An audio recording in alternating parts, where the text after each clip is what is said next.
Bienvenidos al podcast de Ciberilatam, en el que hablamos sobre la ciberseguridad de Latinoamérica. En este episodio abordaremos el estado de situación de la protección de datos y de la privacidad en América Latina.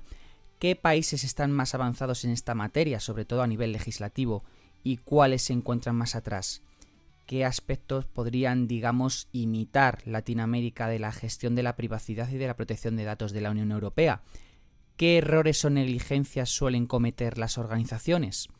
¿Estamos preparados legal y éticamente para afrontar todo lo que supone la inteligencia artificial? Pues a estas y otras preguntas daremos respuesta en este episodio. Les habla Juanjo Arenas, subdirector de Ciberilatam, y para mí es un honor poder acompañarles en este podcast. Empezamos.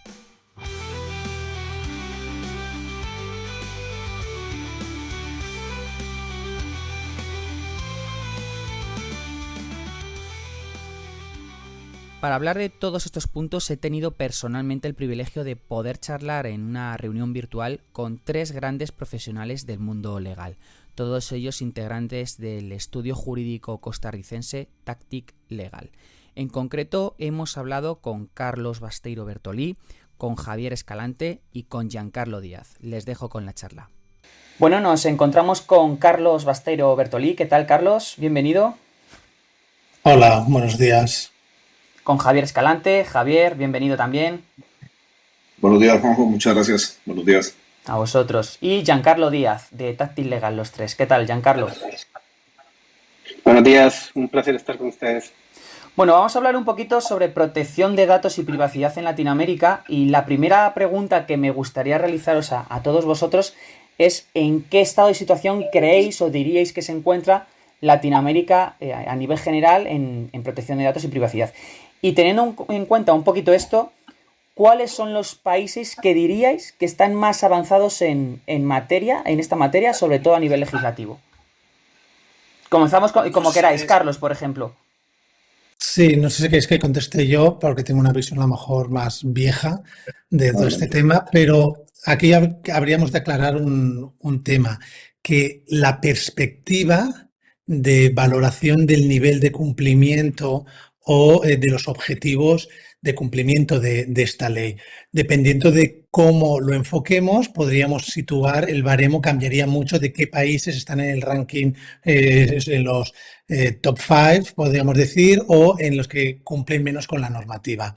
Si lo vemos desde una perspectiva de criterios internacionales, como son los y más antiguos, como la de la normativa de protección de datos europea, podríamos considerar, hay una lista ya de países de Centroamérica y Sudamérica que considera los estados europeos que equiparan su normativa a la normativa tan proteccionista europea, que son países que consideran que son seguros para la transferencia de datos y el tratamiento de esos datos por empresas de este continente. Y entonces allí la sorpresa es que únicamente están reconocidos como países seguros Argentina e Uruguay. El resto de países, quiere decir que no cumplen la norma, sí, pero que no tienen ese estatus de que no necesitan acuerdos contractuales específicos que garanticen estas medidas. Es decir, que para Europa es lo mismo tratar los datos entre Francia y España que entre Argentina y España, para poneros esta comparación. Eso no quiere decir que Costa Rica, por ejemplo, no sea un país seguro o que las empresas de Costa Rica no lo cumplan, sino que no se ha llegado a este acuerdo de considerarlo un país equiparado a la normativa europea. Esto sería una perspectiva, ¿no? Una perspectiva de ámbito público de que lo que lo reconocen. Pero si analizásemos lo que son las normativas ya publicadas y vigentes en estos países, aquí el baremo sería muy distinto. A nivel de súper alto de, sobre todo, ciberseguridad, no solo de privacidad de los datos, podríamos pensar como Brasil, que es un país altamente securizado y muy estricto en la normativa. Colombia también. En un nivel medio podríamos poner a México, Costa Rica, Panamá. Y en cambio en un nivel bajo, porque las normativas suyas son mucho más laxas o no hay medios públicos tantos de control, o de verificación de que las empresas cumplen, pues podríamos tener países como Bolivia. Entonces ya os digo que puede ser dependiendo de la perspectiva. Si es de la concienciación ciudadana, también tendríamos otro tipo de ranking, pero si es el cumplimiento normativo de la empresa privada o empresa pública, tendríamos otro. Has mencionado el caso español y europeo y precisamente luego hablaremos un poquito de ello contigo, Carlos. Javier, ¿qué opinas? Coincido con lo que indica Carlos, Juanjo. Yo creo que también a nivel de América Latina eh, hace falta un poquito de conciencia de la ciudadanía sobre el valor de sus datos y por ende, al existir esa falta de conciencia, existe una falta de exigencia a los reguladores, a los legisladores, a los poderes ejecutivos sobre la creación de normas y de mecanismos para la protección de esos datos. A su vez, en algunos países, aunque hay algunas leyes relevantes al respecto, en ocasiones quedan en letra muerta, ¿verdad? No, realmente la implementación de esas normas, la traducción a la realidad es limitada o pobre, o en su defecto las agencias de protección y privacidad de datos son muy débiles. Entonces, creo que deriva en buena medida de una falta de conciencia del ciudadano, del individuo, sobre el valor de sus datos y paralelo a eso del reclamo de la protección de ese derecho a las autoridades correspondientes. Como decía Carlos, hay países que están más avanzados, como Argentina y Uruguay. Hay otros que tienen sus mecanismos de protección interna, otros que tienen leyes que en su momento trataron de emular la normativa europea, como es el caso de Costa Rica, y que están haciendo esfuerzos por modernizarse, pero definitivamente todavía hay mucho trabajo por hacer. Perfecto. Giancarlo, ¿qué opinas tú?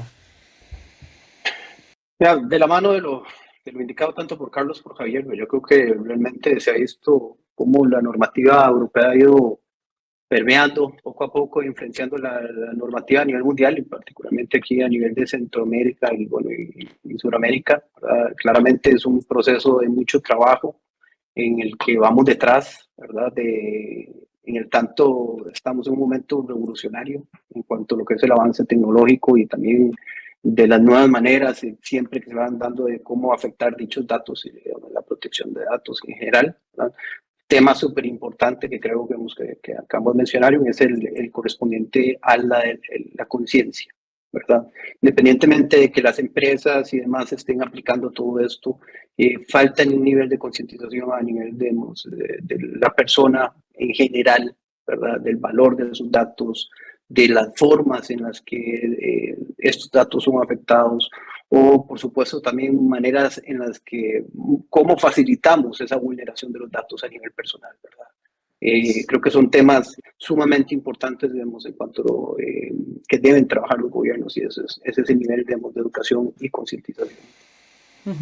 Visto un poquito la generalidad de cómo se encuentra el estado de situación, vamos a entrar un poquito en materias más específicas. Carlos, has mencionado también, como hemos dicho antes, el caso español y europeo con el Reglamento General de Protección de Datos, y me gustaría saber tu punto de vista sobre si Latinoamérica podría, digamos, imitar o coger prestado algún aspecto de lo que es la normativa de protección de datos de Europa. ¿Qué me puedes comentar sobre esto? Pues sería lo mismo, es que depende de qué estemos buscando, ¿no? O qué queramos proteger.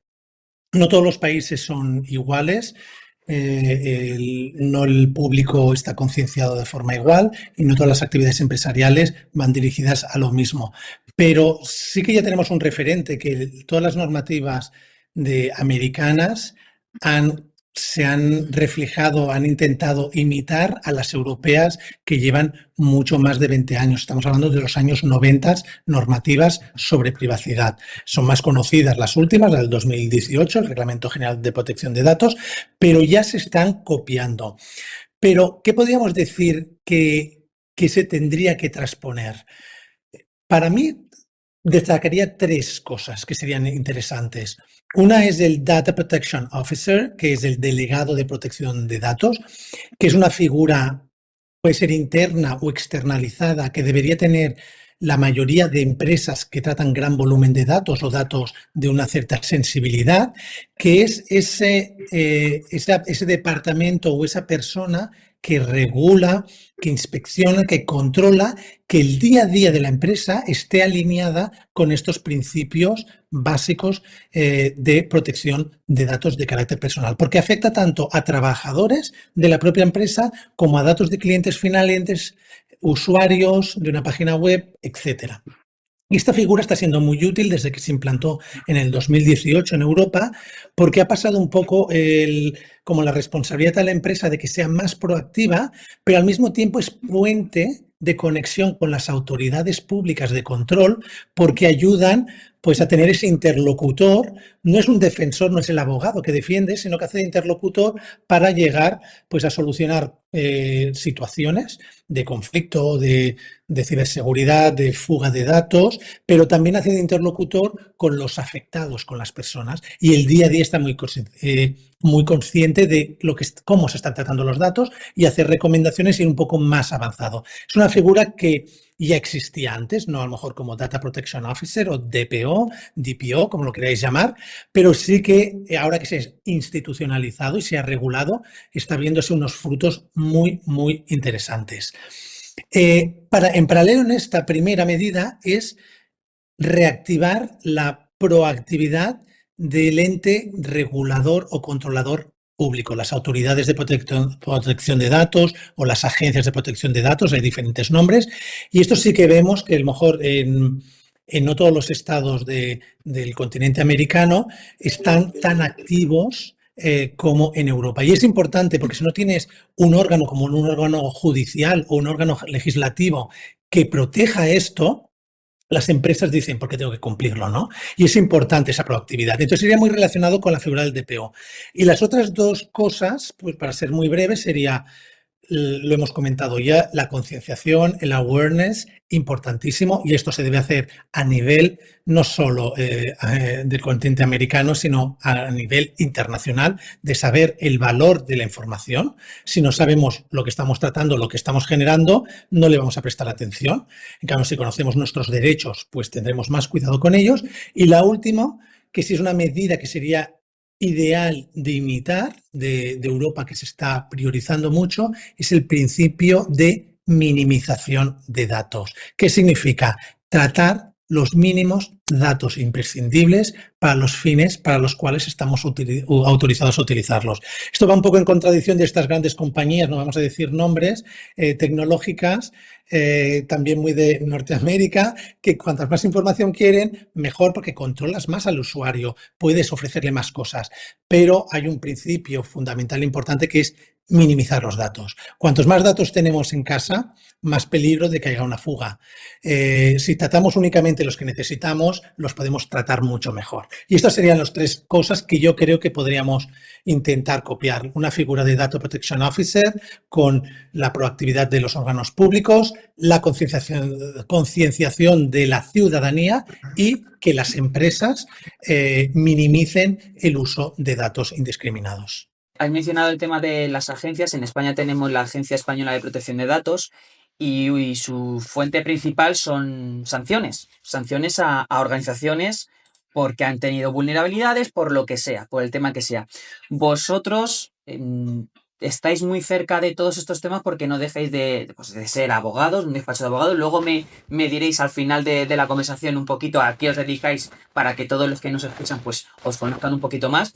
Pero Javier, en este caso, ¿cuáles son los errores o negligencias que suelen cometer las organizaciones en materia de protección de datos? ¿Y cuáles son, teniendo en cuenta esto, las consecuencias más graves para ellas? ¿Cuáles dirías? Claro, muchas gracias, Juanjo. Tal vez nada más antes de responderte en detalle, coincido con lo que mencionaba Carlos antes. El benchmark ha sido Europa. Esa ha sido la barra que se ha buscado perseguir. ¿Qué es lo que pasa? A nivel legislativo, hemos visto en diferentes ejercicios que se han hecho en América Latina, los países tratando de tropicalizar ese benchmark, a veces dejan vacíos en la normativa que al final les resta músculo, les resta dientes. Entonces la implementación de lo que se intentó hacer termina un poco renca, un poco debilitada. Respondiendo a tu pregunta puntual en este caso, eh, volvemos a la conciencia, ¿verdad? No, antes hablábamos de la falta de conciencia del ciudadano sobre el valor de sus datos y muchas veces se da también una falta de conciencia por parte de las organizaciones o las empresas en el manejo de los datos, de la base de clientes de sus clientes o de sus stakeholders. Errores que se dan. Por ejemplo, una empresa tiene o una organización tiene una base de datos, no la tiene debidamente protegida, no la tiene debidamente registrada. En el caso de Costa Rica, tenemos una agencia de protección de datos que ha ido ganando relevancia y ganando fortaleza, pero vamos a decir, sigue siendo una agencia relativamente tímida en el escenario, en el bosque completo de las organizaciones gubernamentales costarricenses. Posiblemente, si haces una encuesta en Costa Rica, de cuánta gente sabe lo que es la PRODAV, que es la Agencia de Protección de Datos de los Habitantes, muy poca gente sabrá qué es y qué funciones tiene. Entonces, ante esa falta de conciencia, sí, algunas empresas no registran debidamente la información que tienen, no la tienen protegida adecuadamente, no la tienen, bueno, así manejan datos o disponen de datos eh, no, no anonimizados, es decir, tienen datos específicos de la persona, identificables, como se dice en la jerga en esta materia, y disponen de ellos o de alguna manera los trasladan sin seguir la adecuada regulación. Y sí, ha habido algunos casos en Costa Rica que han terminado siendo resueltos en esta agencia administrativa y bueno, algunas empresas han sido sancionadas. Por lo general, las sanciones, respondiendo a tu pregunta, Juanjo, son multas. Todavía no hemos llegado a sanciones o la legislación no comprende eh, o la normativa de protección de datos no contiene ningún otro tipo de sanción, no sé, privativo de libertad o algo por el estilo. Hay otras. En materia penal hay otras cosas que pueden suceder, pero tienen que darse otra serie de elementos para que llegue a constituirse un tipo penal, ¿verdad? No es un tema de simple manejo inadecuado de los datos o inapropiado de los datos. Sobre todo es un tema de sanciones y multas. Debo decir que, por lo menos en el caso de Costa Rica, sí hemos visto, en algunos casos que hemos llevado ante la PRODAV, un manejo adecuado del proceso por parte de la Agencia de Protección de Datos. Y realmente un conocimiento adecuado de la ley, del procedimiento para establecer las sanciones que correspondan y cuando ha procedido han establecido las sanciones correspondientes y cuando realmente no ha procedido y se ha logrado demostrar que la denuncia que se ha hecho era improcedente o no estaba bien fundamentada, han tomado también la decisión correcta. Aquí hago un nexo con lo que decía Carlos antes. El tema del Data Protection Officer creo que sería muy relevante implementarlo en nuestros países porque llevaría a que a nivel de organización se haga esa concientización, ¿verdad? Y no se dé esa falla, no se dé ese manejo inadecuado de los datos o esa disposición inadecuada de los datos de terceros en el quehacer de dicha organización, ¿verdad? Siento que falta todavía los protocolos internos necesarios, la concientización interna necesaria, y yo espero que en los diferentes países de América Latina se busque emular esa figura lo más pronto posible. Perfecto, Javier, muchas gracias. Has mencionado el tema de los terceros. En Europa precisamente le están dando bastante importancia a la gestión de los terceros en las organizaciones, sobre todo con la directiva NIS2 que ha venido en el ámbito europeo, que los países están en proceso de transposición. pero sí que es muy interesante todo lo que estáis comentando de la concientización. Pasemos a hablar ahora un poquito de inteligencia artificial. Al final es un tema pues que está abrumando absolutamente a toda la sociedad, no solamente en tema de ciberseguridad, protección de datos y tecnología, en absolutamente todo. Entonces, Giancarlo, me gustaría conocer tu punto de vista sobre si estamos preparados tanto legal como éticamente para lo que está suponiendo en el presente y el futuro la inteligencia artificial. Y como más o menos me imagino por dónde vas a enfocar la respuesta, me gustaría saber si, no sé, cómo crees que se debería regular la inteligencia artificial, sobre todo desde el punto de vista de la protección de datos. La respuesta corta: no estamos preparados, ¿verdad? Yo creo que es un tema revolucionario en el que estamos viviendo actualmente en cuanto a lo que es inteligencia artificial. Si bien ya venimos una serie de años, realmente los últimos meses, el último año, ¿verdad? Esto es un avance total y absolutamente exponencial, ¿verdad? De las aplicaciones tan variadas que se están dando, bueno, como hablábamos ahorita, el tema, por ejemplo, de la modificación o la generación de archivos de video, de audio, ¿verdad? ¿Cómo influye esto, lo que es en materia probatoria a nivel de procesos judiciales, ¿verdad? Es algo que no se ha visto totalmente. Yo creo que la naturaleza propia del derecho, ¿verdad? Es ir detrás de la tecnología y de la sociedad, ¿verdad? Y trata de irse ajustando, de irse actualizando, ¿verdad? Pero en situaciones como la que estamos actualmente, de revolución exponencial de las aplicaciones y las capacidades de la inteligencia artificial, es difícil. Tal vez, digamos, aquí rescato también observaciones que Carlos ha hecho en anterioridad, y es el tema de, bueno, tal vez lo que necesitamos no es algo muy específico, sino algo más general que podamos abarcar, digamos, posibilidades, ¿verdad? Pero ir justamente al día con lo que está pasando no es posible.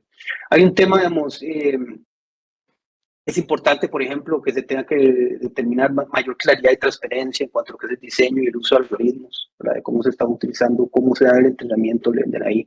Hay un tema en el que yo soy muy insistente, y se lo he mencionado mucho a mis compañeros de cada vez que tengo una posibilidad, y es a nivel educacional desde edades muy tempranas, ¿verdad? Y esto es algo que está faltando mucho, particularmente en Costa Rica, ¿verdad?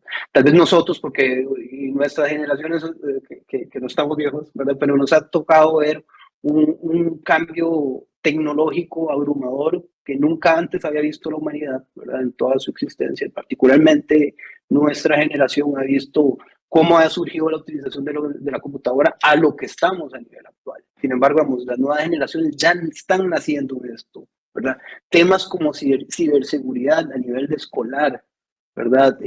Utilización de la inteligencia artificial y en general la forma del formato educativo tiene que variar. Ya los estudiantes están utilizando la I para utilizar respuestas. Bueno, entonces más bien eduquemos y regulemos de cómo utilizar esta herramienta de una manera ética y consciente, y particularmente qué datos estamos dando. Entonces, al final, volvemos al tema de concientización, el tema de realmente conocer cuáles son los datos, la diferencia en estos datos, y particularmente, ¿verdad?, comprender que estas nuevas generaciones, esta es su realidad, no la realidad en la que nosotros nacimos, pero que hemos visto esa evolución, y ellos tienen que tener este tipo de formación. Completamente de acuerdo. De hecho, voy a contar un pequeño anécdota personal con lo que estás comentando, que me acaba de venir ahora mismo a la cabeza cuando estabas hablando. Yo tengo la suerte también, pues, de ser entrenador de fútbol y de estar en contacto con, bueno, pues con niños en este caso. Y recuerdo un caso la temporada pasada que me vino un niño que tenía 11 años, me vino contento y me decía: Juanjo, he ganado un concurso de poesía. Digo, anda, no me digas. Y me dice: sí, me han dado 300 euros para libros, para gastarme en libros. Y digo, qué bien, joder, oye, pues 300 euros en libros, pues al final está muy bien. Y me dijo: sí, pero ¿sabes qué pasa? Que he utilizado ChatGPT para ese poema y he ganado, y no se han dado cuenta porque lo he hecho a posta para que no se diera cuenta los profesores y demás de que yo había utilizado la inteligencia artificial para ganar el concurso.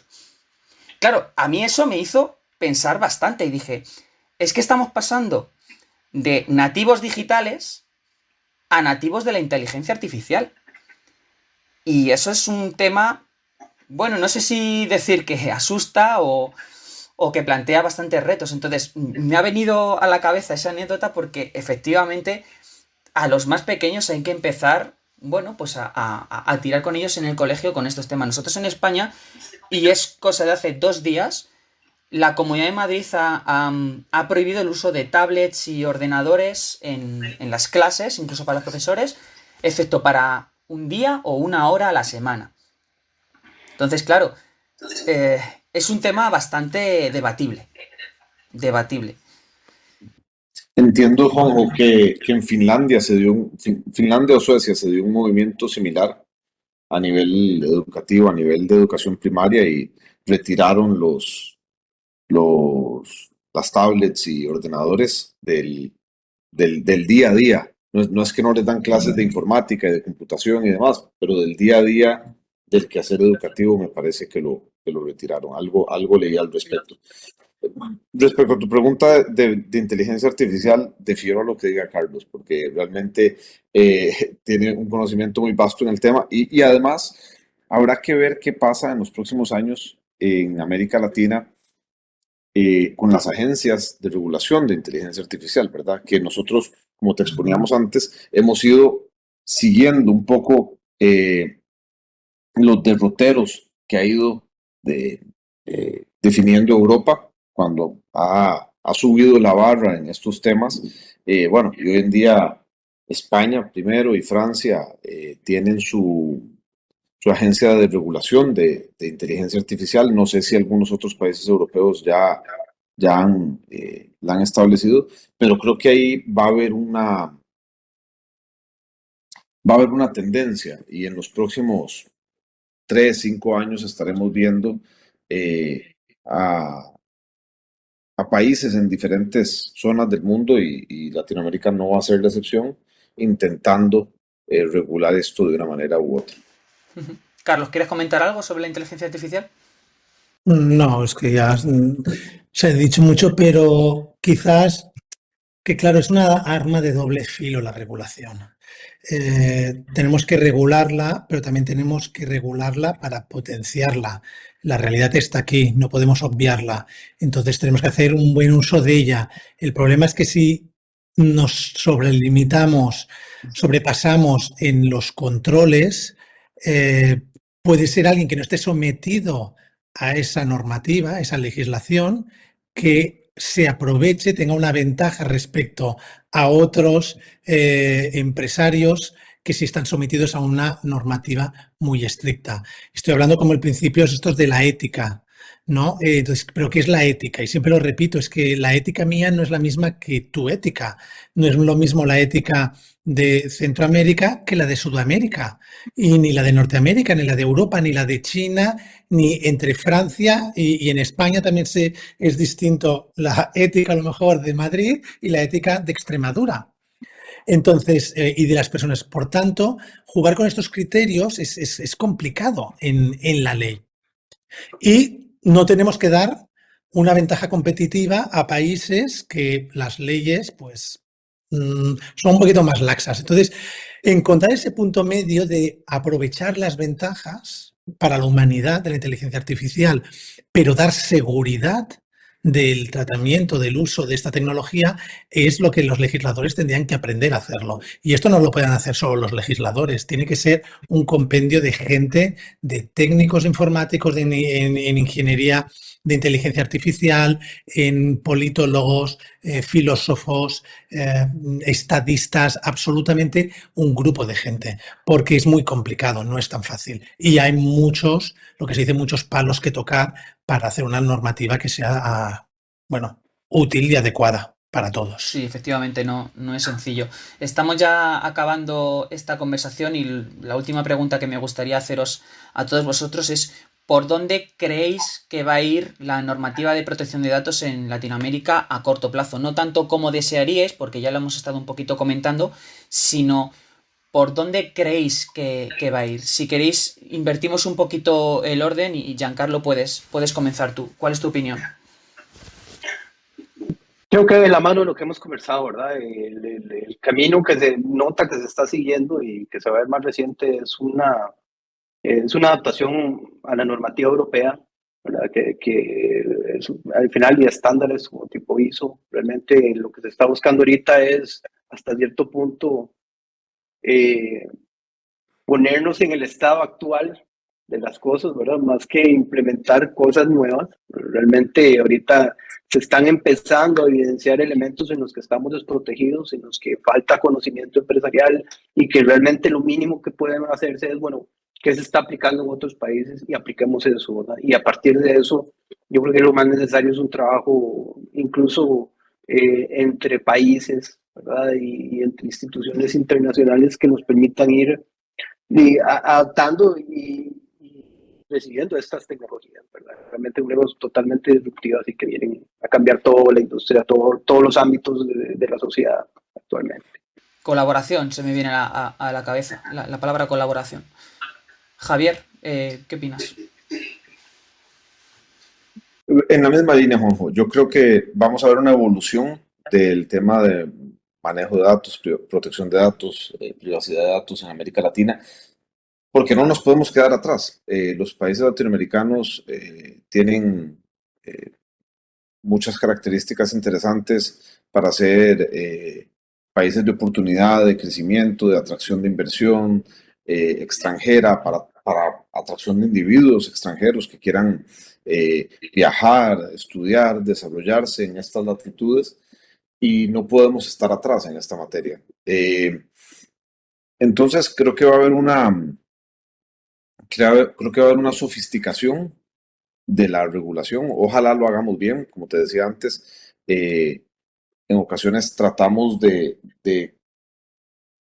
copiar o de adaptar, de inspirar leyes en normativa bien desarrollada en otras latitudes, y terminamos haciendo chapuzas, como dicen ustedes, haciendo alguna tropicalización inadecuada. Pero yo sí espero que, habiendo más conciencia de la ciudadanía, habiendo más conciencia de los gobiernos, habiendo más conciencia de los legisladores, la dirección en la que vayamos aquí en América Latina sea una dirección de modernización, de actualización de las normativas en la materia, eh, que se traduzcan en una sofisticación de la regulación. Y no solo por una cuestión de ser destinos con seguridad jurídica, de ser destinos a donde los visitantes, los empresarios, los inversionistas, etcétera, se sientan seguros en el manejo de su información, sino porque además cada vez vamos a ver más normas como el GDPR, por ejemplo, que son normas que tienen un brazo muy largo, que aunque no seas europeo y no estés en Europa, si manejas datos de europeos, vas a ser sujeto de eventuales consecuencias. Entonces, conforme vayamos viendo que países con los que interactuamos vayan implementando normativa con ese tipo de extensión, con ese tipo de alcance, vamos a ver sin duda a los países latinoamericanos poniéndose al día en la materia. Perfecto, ojalá sea así, por supuesto. Carlos. Bueno, también poco más que añadir, es complementarlo, pero es esta línea de internacionalización. Quizás para enmarcarlo y cerrar este tema es recordar que estamos hablando de un derecho fundamental. Y entonces, igual que hay una Carta Internacional de Reconocimiento de Derechos Humanos Fundamentales, a lo mejor el paso siguiente es esta declaración internacional que haga que te alinees con todos los países que se consideran que son democráticos, de derechos sociales, etcétera, etcétera. Otra cosa es que tú esto lo transpongas en una normativa interna como instrumento jurídico necesario por el principio de territorialidad, etcétera. Pero tener este marco internacional quizás sería ese mundo ideal, y a lo mejor es la tendencia. No solo pensando en protección de datos, sino ya en el concepto de derecho tecnológico, de ciberseguridad, etcétera. Perfecto, muy bien. Pues ya sí que sí, para acabar, 30 segunditos. Los tres pertenecéis a Tactic Legal. Me gustaría que comentarais un poquito en unos segundos cómo ayudáis a las organizaciones y a qué os dedicáis. Quien quiera. Muchísimas gracias, Juanjo. Nosotros somos una firma de abogados con origen en Centroamérica. Tenemos oficinas en Costa Rica, en El Salvador, en Honduras y en Guatemala. Y bueno, a través de una alianza con Carlos, tenemos presencia en España. Eh, Nosotros nos dedicamos a diferentes temas, hacemos temas de derecho corporativo, propiedad intelectual, litigio y arbitraje, pero también tenemos una práctica muy relevante en temas de derecho tecnológico. Realmente creemos que esta es una materia transversal en todas las áreas de práctica del derecho, en el quehacer humano a nivel corporativo, a nivel artístico, a nivel social, en fin, estamos en una realidad en la que tenemos nuestra vida en el mundo ordinario y nuestra vida en el mundo virtual. Por lo tanto, el derecho tecnológico es algo que toca las fibras de todas las otras áreas de práctica y definitivamente creemos que es importante no solo apoyar a nuestros clientes en la materia, sino también hacer conciencia en los entornos en los que nos desarrollamos sobre la importancia de hacer las cosas bien en ese mundo virtual en el que hoy eh, vivimos, interactuamos también. Muchas personas y muchas organizaciones sin estar tan conscientes de que lo están haciendo, pero definitivamente es algo que llevamos en nuestro ADN. Somos una firma moderna, muy enfocada en el servicio al cliente, muy enfocada en, en acompañar al cliente mano a mano, entendiendo muy bien su quehacer, su actividad, y estamos convencidos de que con el desarrollo de esta materia, de esta práctica de derecho tecnológico, les podemos agregar muchísimo valor. Perfecto, pues dicho queda. Muchísimas gracias a los tres. Yo creo que ha sido bastante ilustrativo para todos este establecimiento del mapa de la protección de datos y la privacidad en Latinoamérica. Y nada, queda mucho trabajo, pero seguro que con profesionales como todos vosotros será mucho más sencillo. Así que lo dicho, muchísimas gracias por estar hoy con nosotros. Gracias a vosotros. Muchas gracias por el espacio. Muchas gracias por la invitación.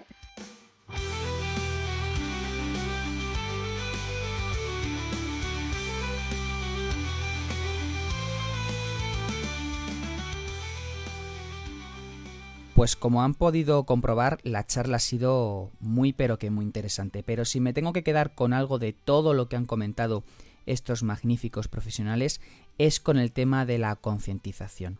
Y es que en la era digital, cada acción que realizamos en línea, desde enviar un mensaje hasta comprar un producto o buscar información, genera datos que pueden ser recopilados, analizados y compartidos sin que muchas veces nosotros mismos seamos conscientes de ello.